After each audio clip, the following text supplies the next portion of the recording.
En mi caso particular, recordé, hablando con las personas que me apoyaban, Ajá. que me habían contado un tío que el papá de mi abuela, El papá de o sea, tu Mi tatarabuelo, bisabuelo. tu bisabuelo, ajá. mi bisabuelo, por parte de mi papá, era una persona que hacía brujería, que era, o sea, muy metido en este rollo.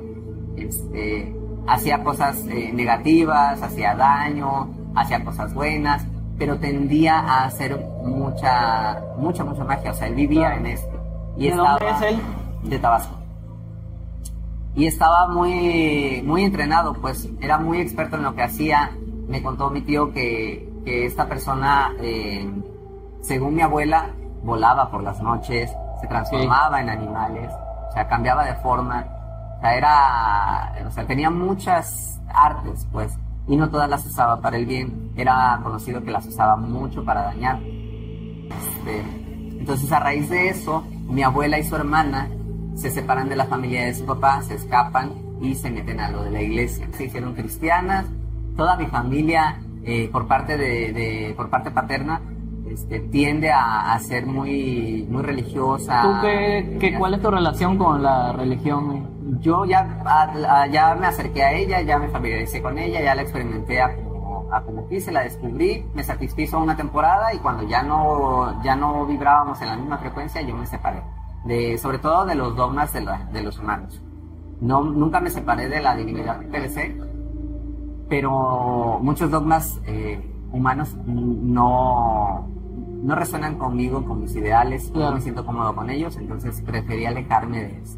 Yo siempre he tenido algo que mi familia me lo dicen mucho, que mi fe es una de las más poderosas de la familia. Cuando yo realmente creo en algo, se materializa. Ahora tiene todo mucho más sentido, sí, pero en aquel momento yo lo atribuía como que así por Dios y por la oración y todo, y en cierta manera es así, pero cuando ya estás de este lado y dices, pues la divinidad está conectada conmigo desde siempre, y la divinidad se está experimentando a sí misma a través de mí, y yo soy la divinidad, y yo soy el universo, y el universo soy yo, te cobras como que una conciencia más amplia de lo que estaba ocurriendo. Entonces, desde siempre lo que yo pensaba, lo que yo declaraba y en lo que yo creía se materializaba. Y no siempre fui consciente de esa capacidad hasta ahora que ya veo realmente todas las implicaciones que eso conlleva. Porque cuando están en sintonía los pensamientos, las emociones y las acciones, la realidad de verdad, o sea, se retuerce. O sea, lo más improbable se existe, sí, ocurre. Y aplica también para cuando estamos en lo negativo, o sea, cuando estoy totalmente sintiéndome súper depresivo, cuando estoy totalmente fúrico, o sea, no pasa, pues. Creo que esto no va a pasar, no pasa sin importar quién o qué esté rezándole a quién o qué. Sí, y a veces eso es como que perjudicar, ¿no? Por la falta de fe que le tenemos a las otras personas. Sí, he visto que muchas veces lo que yo he creído ha afectado a personas que estaban a mi alrededor.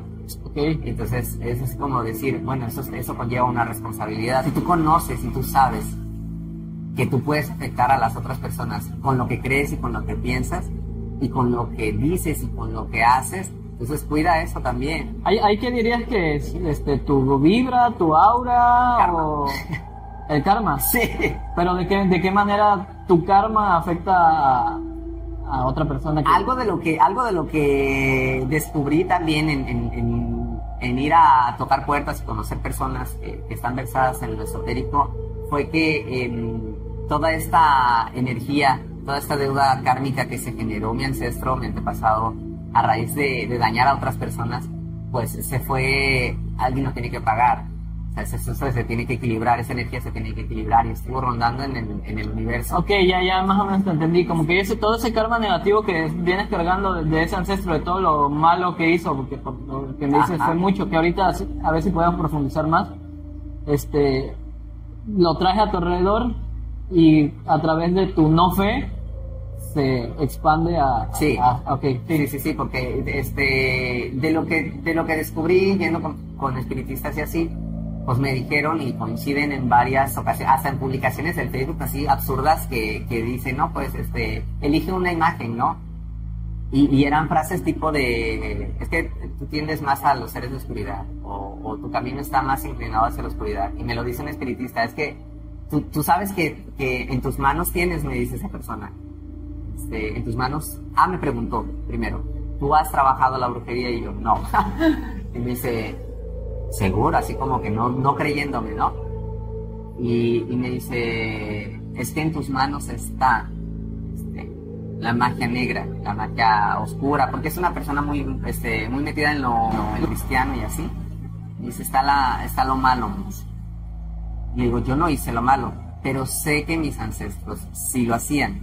Y dice, sí, tus ancestros hacían lo bueno y hacían lo malo, pero hacían más lo malo.